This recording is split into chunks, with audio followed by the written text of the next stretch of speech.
Go ahead. So I thought that she might be pretty good on the audit side. She had a fairly well-developed instinct for the jugular, and that would have been useful there. I said to the president, well, of course, I said the best place you could put her is in the Department of Defence. He said, what do you mean? I said, she sets up a better smoke screen than anyone I know. But remember that particular discussion, at the end of it he said, you know, Mr. Keyes, I think you're right, but you're forgetting one thing. And I said, what is that? He said, we have a very funny form of government here. But you see, he was a very honest man. He put his cards on the table, and when it came for my time to leave the country, having finished my 2 years there, he said to me, he said, Mr. Keyes, there were things you had to do as the IMF representative, and I want to thank you for doing them. But he said, I particularly want to thank you for doing the things that you did not have to do. Now, I never told him, Mr. President, I shouldn't be doing this, but he knew, and you know, I found it very, very easy to work with him, which made the job, yeah, professionally a great pleasure.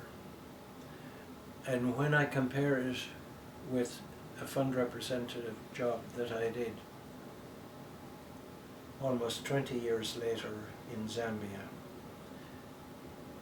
I would say Liberia was about the best job I had in the IMF, and Zambia was about the worst. And okay, when I say that about Zambia, it wasn't so, well, the country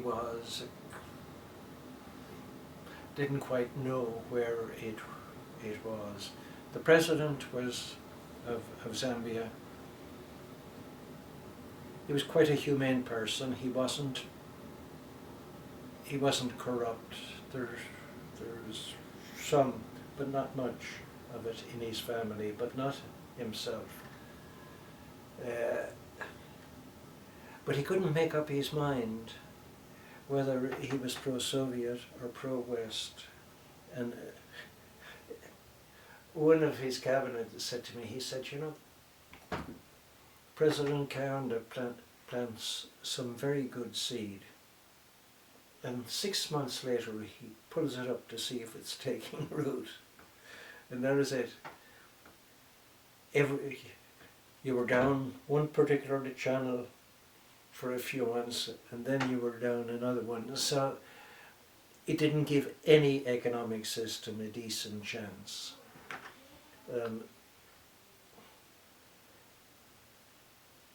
Yeah, and okay, that split was perceptible when you were dealing with people in government. There were some people in the cabinet who wanted things to go in a particular direction. The governor of the central bank had got his education in the Soviet Union, and actually the central planning, a centrally planned economy, was the perfect instrument for him. He was xenophobic, and the control system was what he wanted. And actually, he believed in the Soviet system, and the program that the IMF had,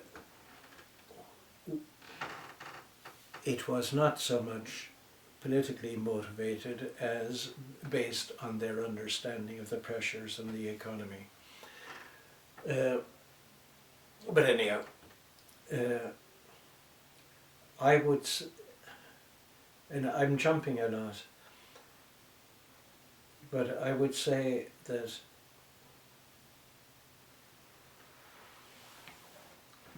the IMF handled things badly in Zambia. I found in my work experience that if you wanted a program to work, you put your cards on the table. If the people on the other side of the table were not prepared to agree, you could back and forth, but you needed a kernel of agreement. And the IMF, was tipping around the edges without ever getting the president on board. The man who was heading the IMF negotiations with Zambia at the time, I said to him, look, you should go one-on-one with the president. You tell him what your constraints are. Say to him, what's your problem? I'll tell you what mine is, and we'll see if there was any way of hammering it out. But he didn't do it. So in the end, the president said, you know, the IMF sent a boy to do a man's job. Okay. You have, I brought that up because Zambia was a contrast with the Liberia we had. Anyhow, I came back from Liberia, and I think with a decent reputation, and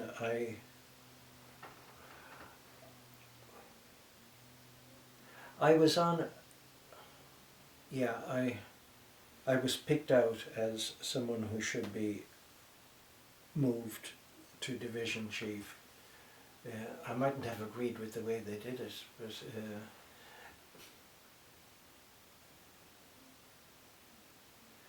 yeah, you were left hanging out, not knowing where you were, and you had a responsibility without support. It was, okay, it wasn't the IMF in general, it was the African department, you know, the director of the African department.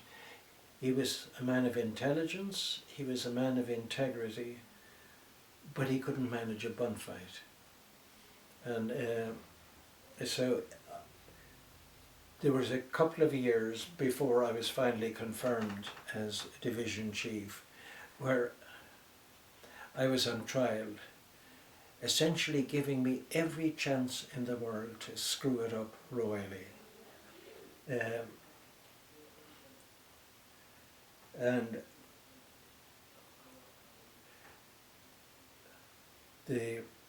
I had charge of a division for 2 years without having the title, and half of the